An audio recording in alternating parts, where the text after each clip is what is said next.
Hey, welcome to Barbershop Clips. This is a channel where you get to see really cool moments from the barbershop. I know the episodes are really long, but you can come here and enjoy really cool moments in short time as well. I hope you enjoy.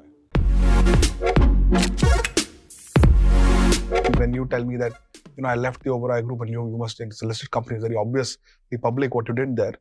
That even at the senior most levels, equity sharing or equity upsides are not. That is endemic of the industry. And the second big challenge to the industry is, one, nobody is building great hotels. Two is there is no talent. Because you juice the talent so much, the talent is not there anymore. I'll give you a real example. So when I appeared for my hotel management exam, although I didn't want to do it, I thought the seats were, I think, 2,000. I think that year, 30 or 40,000 people sat for the exam. This year, the seats were, 10,000, but I think only 6,000 people sat for the exam. Everybody got in.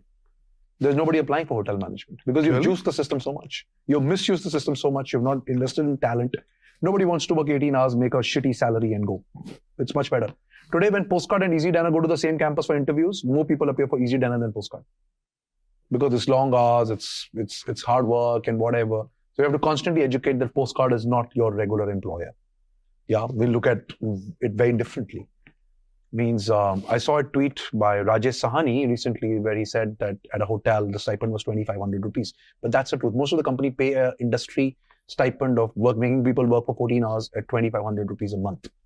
What? Yeah, and that's a mandatory training, so the poor guys have to do it. But what happens is after that training, so let me give you an example, 6,000 people or 7,000 people, 10,000 seats, and out of this 7,000 people, only 5% people want to go into hotels.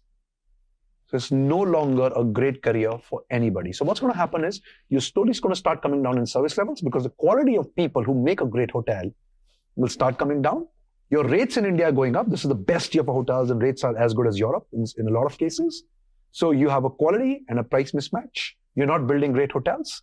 So again, we have already moved to our original plank of what I call mediocrity in this country. We love mediocrity. Let it be. It's okay. चलता है, चलेगा. मेरा तो काम time निकल गया. जो next आएगा वो संभालेगा. That's crazy. That's a ticking time bomb, by the way. It's a ticking time bomb in the hospitality business. And the biggest ticking time bomb is that nobody's applying. It's a public information. Ask National Council. That 20 years back, how many people are applying? How many seats you have? Today, how many seats you have? How many people are applying?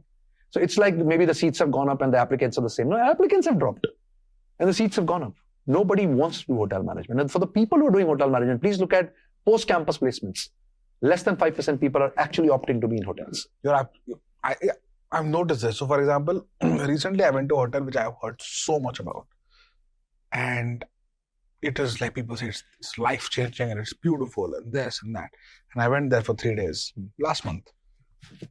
I could not believe. You're looking for the life-changing moment. Yeah, because the staff they were loud, they were not well-groomed, they were just...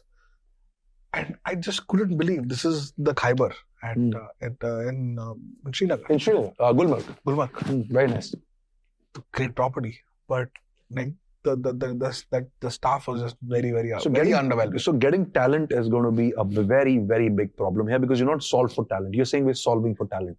Yeah. So we're getting down to the details that I think the best team accommodation in the country. Until now, Postcard has not done a great job of team accommodation, really. We are getting there. What is team accommodation? Where does a team stay? So, for example, if you're in Kana, you're in the forest, you're 4 hours away from a major city, where do you stay?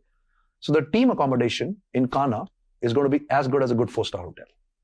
That's what we're trying to do, even in Ranthambore. So, our point is, let's ace the team accommodation game. And they stay with family or they usually stay? If you're married, you can stay with family. Over a supervisory level, you can stay with family. You can get your wife along and stay. But again, so that's how. So, you've got to change the game at every single level.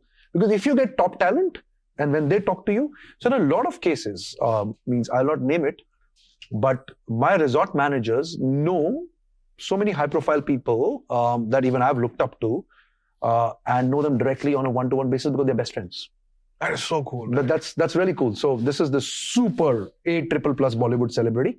Okay. And I'm just talking to my resort manager and I said, really, that good for a friend of yours? So he says, yeah, this is Goa. So I said, okay, tell him to do an Instagram post from the Postcard Hotel.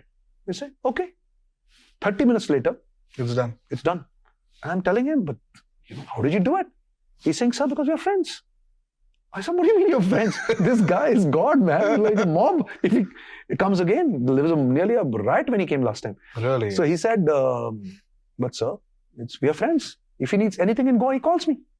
So I do everything for him in Goa. If anything is needed, I come right around the hotel, pick up this, get this dropped. If somebody's coming to the hotel, put the check on me. So, I do that. We're very good friends. And I'm there to service him all the time. So I requested him, sir, this is a request from myself. He says, of course, for you, I'd do anything. And here it is. So, and that's absolutely amazing because it's so beautiful. Because even I would be very awed if speaking to a celebrity of that stature, because he's a very solid celebrity and somebody doing some great work. But here he is, and they're like talking. But we've been able to, I'm very happy it's not about celebrities, it's all about all our guests, really.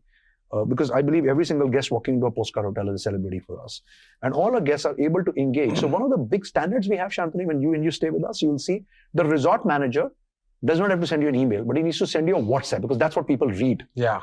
Yeah. They don't read emails when they're going on holiday. So he has to send you and say, this is my name.